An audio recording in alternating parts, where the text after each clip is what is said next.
What is up, everybody? Welcome back to my channel. Today we are here at Lake Julian Disc Golf Course, and we are talking about Formwork Friday things. And last week we talked about Anhyzer, and this week we're talking about Anhyzer, but this week we're talking about Anhyzer Forehand, chopping over on some discs, the pros, cons, and possibly some ways to fix some of the things that might be happening in your game. Let's go toss some discs. Now the thing is with forehand Anhyzers and turnovers, you actually have more options than if you threw backhand Anhyzers, because with backhand, typically the spin that you're imparting on the disc and the speed are much more paired together. With forehand, you can throw it really hard, but if you're not getting enough rotations on the disc, it's going to overpower the speed and just kind of burn it over and torque it over.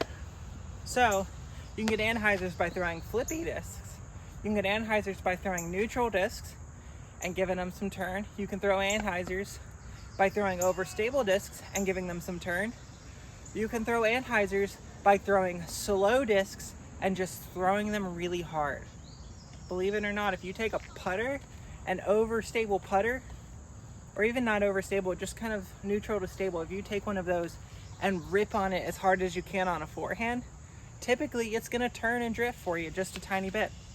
So I didn't bring out any flippy discs. The two that are kind of a little strange in this grouping are the Barsby Eagles. This one is flat and this one is domey.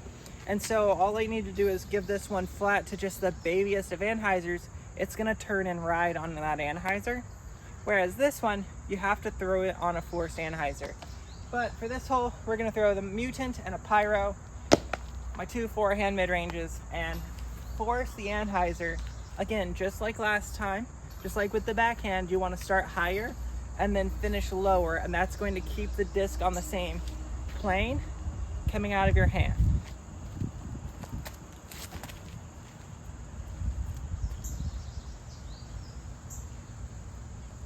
Gonna need a little bit less flip or a little bit less turn for this, I think.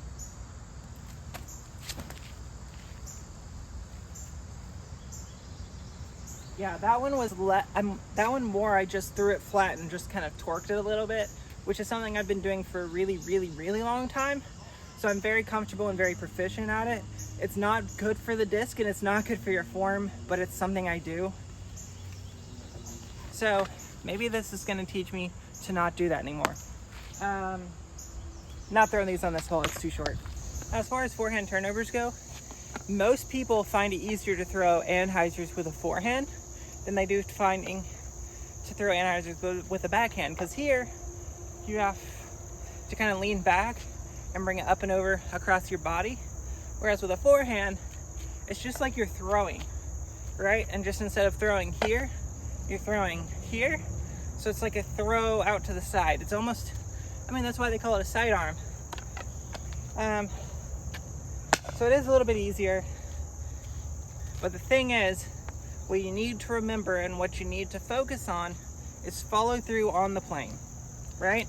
So if you're throwing it on this angle, you need to follow through on that plane, down, across. Even if it takes your shoulder and kind of brings it down, follow through on that plane. You'll be able to get a lot more power, consistency, and accuracy that way.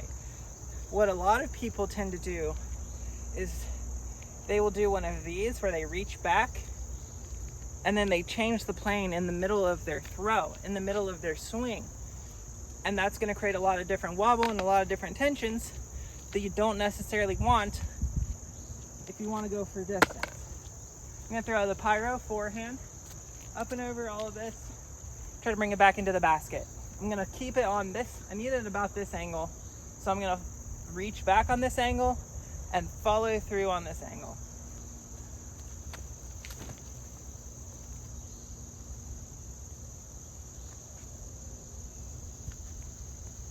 Right back out to the middle.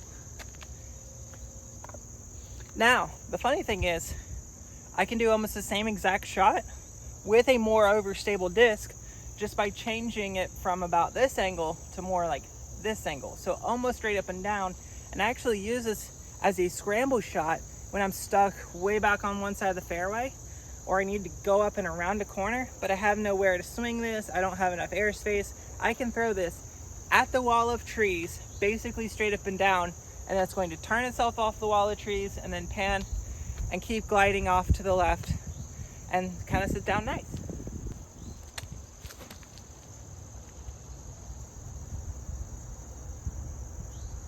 Basically the same shot, but because I kept that one on more of an Anhyzer angle, and it was just dropping a little bit faster, so it didn't have as much time to pan out, but it still panned out to flat and kind of slid pretty straight.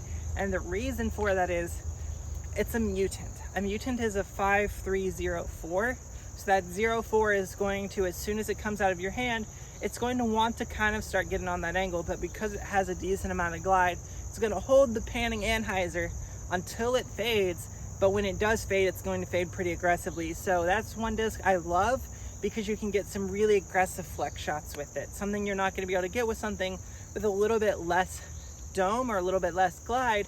You're going to throw it up on that angle and it's pretty much just going to kind of boom, right?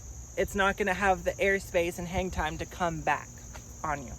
So things to think about, things that might possibly make your forehand better. Let's go throw some eagles. So with these eagles, we have the flat one and we have the domey one. The domey one has more glide, so it has more distance potential. It's going to stay in the air a little bit longer because it holds more air underneath it, less likely to fall to the ground. The thing is, if you're throwing forehands and trying to flex them, the domier a disc is and the more glide that it has, the more likely it is to hold over on that angle, and it's not going to fade as fast on it.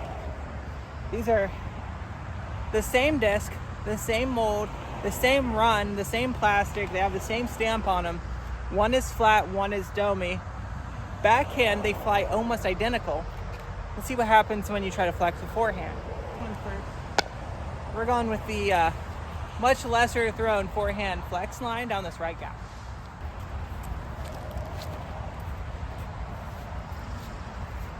Oh, so it's over there? It's right there.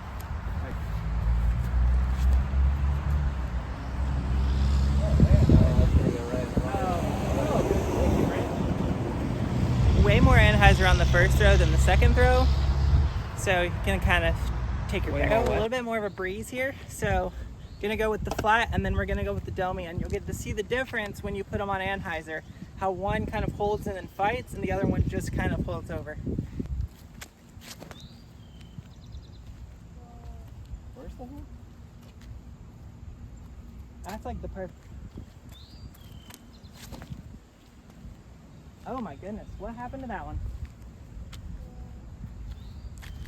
I guess with tailwind it does the opposite effect.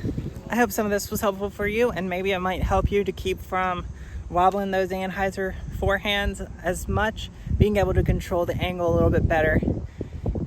If you enjoyed content like this, make sure to like the video. If you want to see something new, make sure to comment down below, and make sure to subscribe for all the subscriber only giveaways. Until next time, see you out on the course.